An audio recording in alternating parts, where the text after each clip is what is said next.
Alex Jones of Infowars.com. And here's our Russell Brand interview live in Austin, Texas.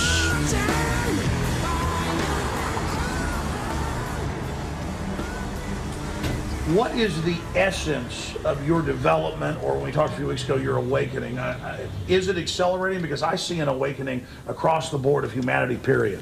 Yeah, I think this is an interesting time. I think that people are interested once more in formulating a different society. I think people are kind of bored of being exploited. They're bored with a cultural narrative that supports elitism and exploits the people. What do you think of the whole Obama phenomenon? Because a lot of people thought he would actually change things, but instead it seems like he's accelerated all the very same stuff. Whereas, not that George Bush was a good guy, it's just that Obama has been more effective at actually getting the establishment agenda through. I suppose where our beliefs intersect, Alex, is that I think of contemporary bipartisan politics as a meaningless spectacle designed to distract you from where power truthfully dwells. So for me, I don't have a view on Democrats, Republicans. I just sort of think of it as an interchangeable spectacle drawn across the reality. So for me, I'm not surprised or disillusioned or disappointed. For me, I think it's good that there was like a black president. I think that's like a cool thing, but I was kind of disappointed that there wasn't more distribution or redistribution of resources. There wasn't more representation of people that need to be represented. Where does the power really lie? I suppose the power really lies with money in a capitalist society. So wherever there is money and resources, I think that these are the people that are making decisions. This would be my assumption, and I think that politicians, broadly speaking, are the administrators of the agenda and incentives of corporate entities and global entities that are perhaps not accessible or discernible on a sort of a public level. Do you think, in your gut, do you think human civilization will survive? Will we make it off-world, or will humanity destroy ourselves? What's your gut tell you?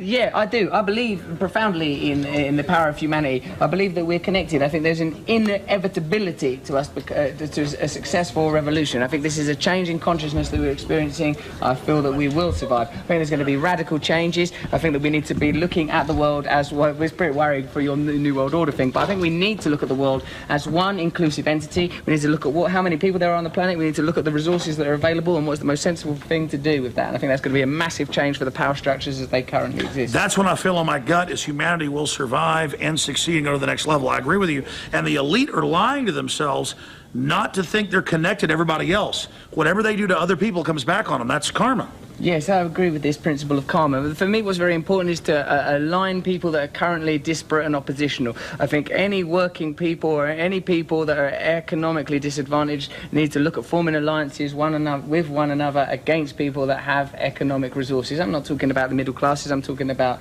super rich elites. Well, my issue is most of the super rich elites got their money through corrupt operations. I mean, I've studied it. They get it through monopolies and through deals. My problem is they usually use government to set up the monopoly. Yes. I understand that government could be a tool for good in the final equation. It's all a balance, but how do you get around the monopoly capitalists using government to shut down their competition?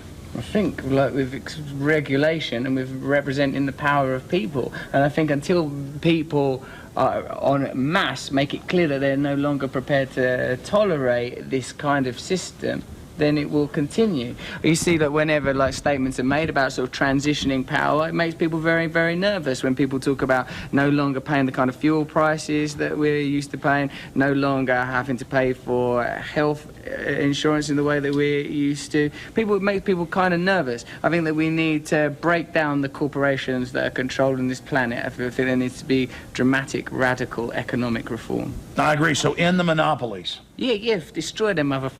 Except for the little top hat. He was always my favorite. The little dog, he's a bastard. Well, listen, I mean, it's easy for me to be on camera with you, but I really wanted to get the essence of where you think things are going. I think we've gotten that. Just a few other questions, Russell. You're a spiritual man, aren't you? Yes, I am. Well, this is what defines it for me. Politics just needs to be the administration of certain spiritual principles. Now, for me, the spiritual principles that are important is that we are all one, we're all together, and every individual's rights need to be respected. And politics needs to be the administration and distribution distribution of those ideas.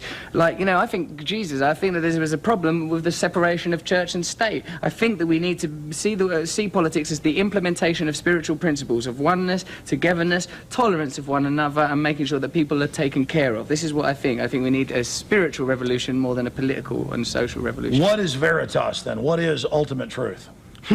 I suppose the ultimate truth is oneness, that this is a temporary illusion, that we temporarily occupy these flesh puppets. We believe so much in our identities, we believe in our individualism, and I talk as a very sort of egotistical man. Look at my hair, look at these bracelets, look at these ridiculous boots. I'm a person who believes in the nature of my own individualism and my own identity. But on a deeper level, I recognise that all these things are transient, and what's important and what's defining are the things that we all share: love, unity, togetherness. As long as we have cultural narratives that eschew these ideas, that suppress these ideas in favour of negative human traits, greed, selfishness, lust, as long as these ideas are promoted, we will exist in opposition to one another and will be exploitable by corporations that prey upon these negative facets of humanity. Sure, well, it's double-faceted. It's kind of a paradox. The establishment is afraid of the power of the individual, but really they're afraid of an individual that isn't basically part of their whole corporate board. So at the same time, saying we're all one is what they want to push, but it's their false oneness.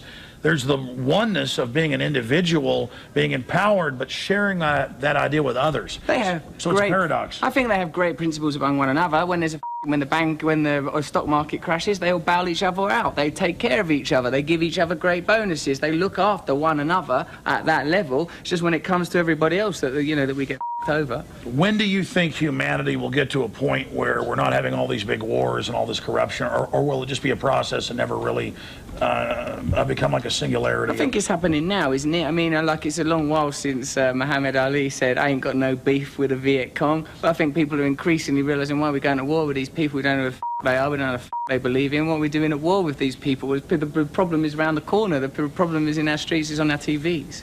Last question.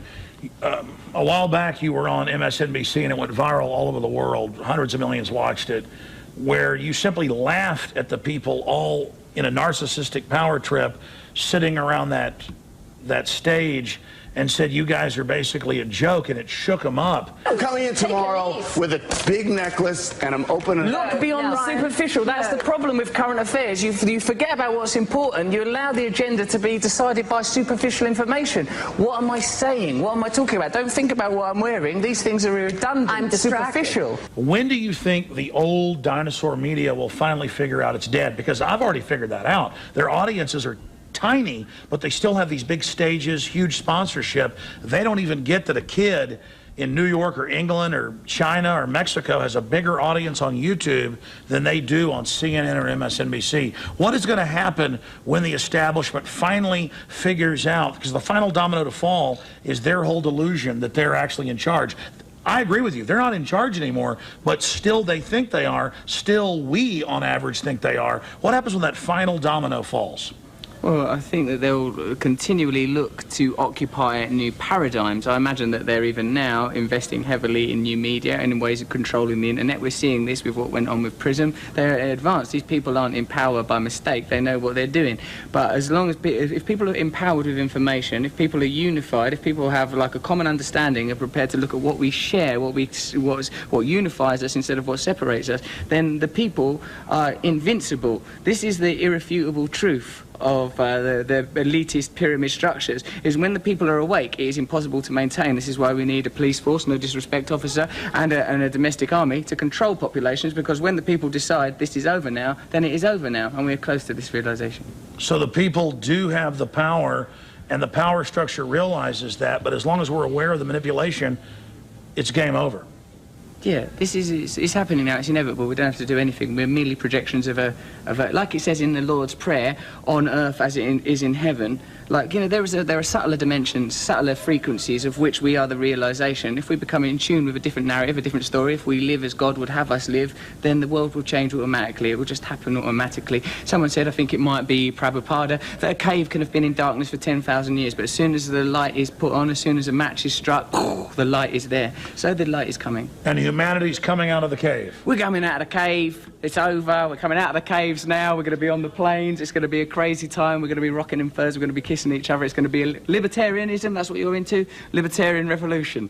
As long as it's absolutely egalitarian, Alex. Follow me on Twitter if you want to, at Rusty Rockets, but basically carry on doing what you're doing, being happy in your hearts. All right, folks, that is most of the interview. There's some more that we're going to be airing on the nightly news tomorrow and on the radio tomorrow during the weekday show. Infowars.com, prisonplanet.com. Follow us at Real Alex Jones.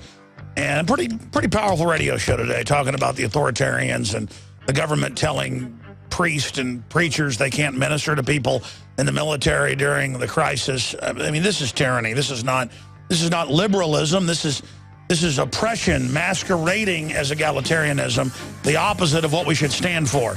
All right, folks, Alex Jones signing off. Have a great Sunday night. Are we choosing our own destiny, or has it been pre-selected for us? As we've moved through history, every great leader has had to understand the potential of information. Billions of dollars have been spent privately and publicly looking at how to tap into your psyche. From compulsory state education to the Hollywood media brainwashing machine, we are kept in perpetual bondage to the ideas that shape our actions. When somebody obscures that feedback loop between you observing and testing it out and verifying it, they can take total control of your awareness. All of this is happening so fast, you need to be ahead of the game. How to engineer the opinion of the American people so that they would not only endorse but demand a war. Oh, there's another plane just hit. State of Mind, because there's a war on for your mind. Get your copy of State of Mind, the movie, at Infowars.com. And remember, every order at InfoWarsStore.com receives a free citizen rulebook.